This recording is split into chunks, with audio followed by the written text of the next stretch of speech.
बिस्मिल्लाहिर्रहमानिर्रहीम। अस्सलाम वालेकुम व्यूअर्स। आज का हमारा टॉपिक है ये जो हम हवा खारिज करते हैं, ये जो हम गैस खारिज करते हैं, इसकी क्या वजूहात हैं। Viewers, flatulence, passing winds, fighting और गैसेस, ये चारों लफ्ज़ बेसिकली एक ही चीज़ का नाम है, जो हवा आप खारिज करते हैं। अब पहले देख लेते हैं, पहले बात कर लेते हैं कि ये हवा पैदा कैसे होती है। ये वो हवा है जो आप अपने अंदर निगल लेते हैं। अब आप इसको कैसे निगलते हैं? जब आप कुछ खाते हैं या पीते हैं या आप अपना थूक सलाइवा निगलते हैं, तो इनके साथ ये हवा आपके मैदे के अंदर चली जाती है और फिर यही हवा रेक्टम या एनस के रास्ते से खारिज होती है। अब कौन सी चीज़ें खाने से ये हवा आपके मैदे के अंदर जाती है? बेसिकली हार्ड कैंडीज़, आप च्युइंगम बहुत ज़्यादा खाते हैं, उसको चबाते हैं, उसके साथ हवा आपके मैदे के अंदर चली जाती है। उसके बाद अगर बलगम, स्पूटम आपके गले के अंदर गिरता है तो उससे भी हवा आपके मैदे के अंदर चली जाती है। आप अपना सलाइवा अंदर लेके जाते हैं, निगलते हैं, उससे भी हवा आपके मैदे के अंदर चली जाती है। बहुत ज़्यादा कोल्ड ड्रिंक्स पीने से, पेप्सी, कोला, फांटा, मिरिंडा, बहुत ज़्यादा कोल्ड ड्रिंक्स पीने से भी गैस हवा आपके मैदे के अंदर चली जाती है और ये गैस होने का सबब बनती हैं।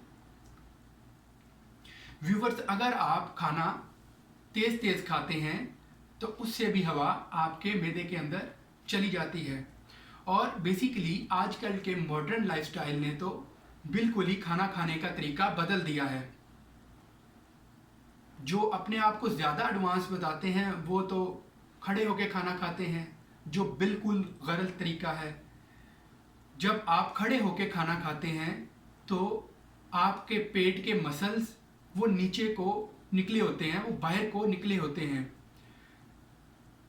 तो जो सबसे अच्छा तरीका खाना खाने का है वो हमारे नबी पाक सल्लल्लाहु अलैहि वसल्लम ने हमें 1400 साल पहले बता दिया था। आप खाने को चबा चबा के खाएं, ज़मीन पर बैठ के खाएं, एक टांग को फोल्ड करके और दूसरी टांग को ज़मीन के ऊपर बिछा के खाएं। इससे क्या होगा कि जब आप एक टांग को फोल्ड करेंगे तो उससे आपके मैदे को सपोर्ट मिलेगी, आपका पेट बाहर नहीं निकलेगा।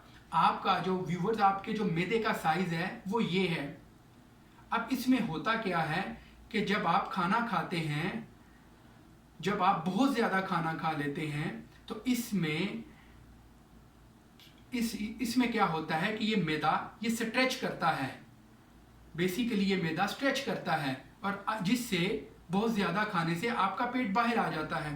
तो कोशिश करें, हमें सुन्नत नबवी के तरीके से खाना खाना चाहिए।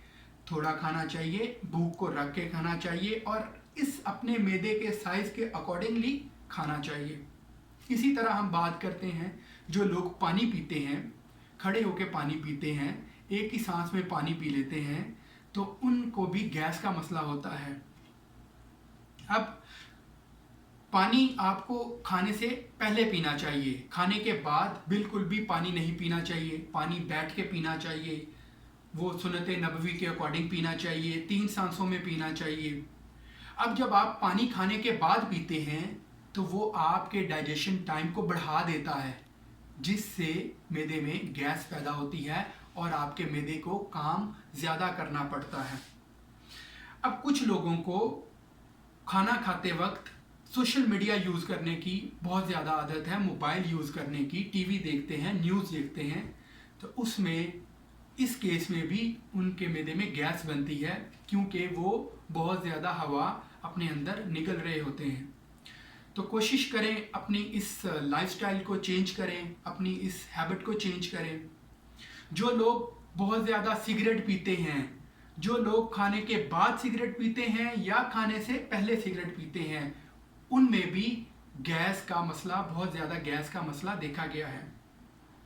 अब मैंने अपनी पिछली वीडियो में बयान किया था कि जब आप खाली पेट सिगरेट पीते हैं तो उससे क्या होता है कि बहुत ज़्यादा आपके मैदे के बाइल जूसिस इफेक्ट होते हैं। जब आपके बाइल जूसिस इफेक्ट होते हैं तो मैदा डाइजेस्ट अच्छे तरीके से खाना नहीं कर पाता, जो एक गैस पैदा करने की वजह है। बहुत ज़्यादा शुगर या शुगर से बनी हुई स्वीट डिशेस खाने से भी कुछ लोगों में गैस का बहुत ज़्यादा मसला देखा गया है। अब एक बीमारी होती है IBS, इरिटेबल बाउल सिंड्रोम। इसमें भी बहुत ज़्यादा मैदे में गैस बनती है। अब IBS क्या चीज़ है ये मैं आपको इंशाल्लाह एक अलग वीडियो में बताऊंगा, क्योंकि ये एक पूरा टॉपिक है। कुछ लोगों को लैक्टोज इंटॉलरेंस की वजह से भी गैस होती है।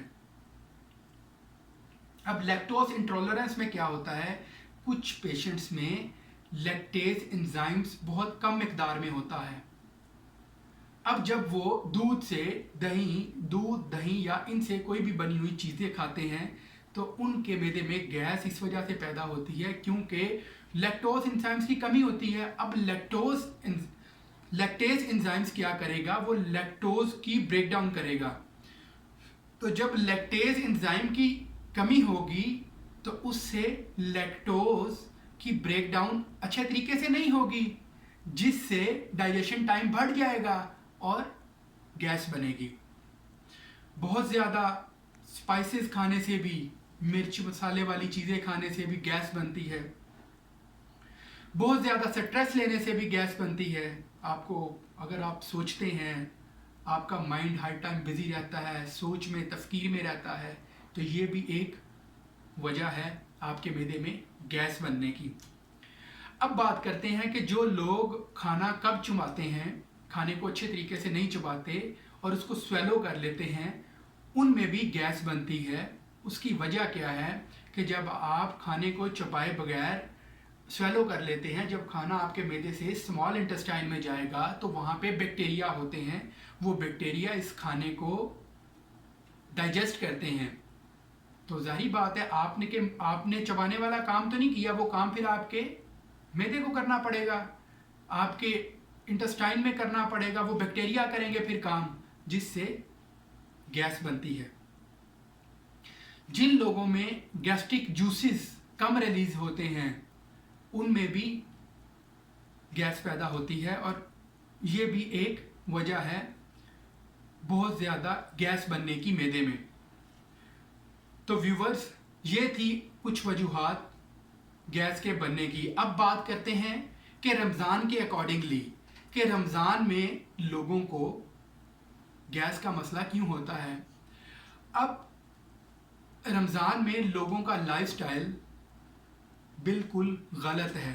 आजकल के दौर में लोग क्या करते हैं, लोग सहरी करते हैं, उसके बाद सो जाते हैं। अब जब लोग सहरी करते हैं और सो जाते हैं तो जैसे कि मैंने आपको पहले बताया कि फिर वो काम आपके मैदे को करना पड़ता है। वो फूड आपकी स्मॉल इंटेस्टाइन में चली गई। स्मॉल इंटेस्टाइन में बैक्टीरिया होते हैं जो डाइजेस्ट करेंगे। जब वो डाइजेस्ट करेंगे तो वो गैस प्रोड्यूस करेंगे और यही गैस आप खारिज करेंगे अपने एनस या रेक्टम के रास्ते से। अब इसी तरह अफ्तारी की बात करते हैं। अफ्तारी में माशाल्लाह लोग क्या करते हैं, समोसे, पकोड़े, मैदे से बनी हुई चीज़ें और खूब पेट भर के खाना खाते हैं। अब आप ये देख लें कि हर इंसान के मैदे का साइज़ वो कुछ इस तरह है। आप अपने हाथ को इस तरह कर लें तो ये हर इंसान के मैदे का साइज़ निकल आएगा। अब आपने जो खाना खाना है वो अपने मैदे के अकॉर्डिंग खाना है, लेकिन आप वो खाना अपने मैदे के अकॉर्डिंग नहीं खाते। आप उसको फुल पेट भर के आप खाना खाते हैं, जिससे आपके मैदे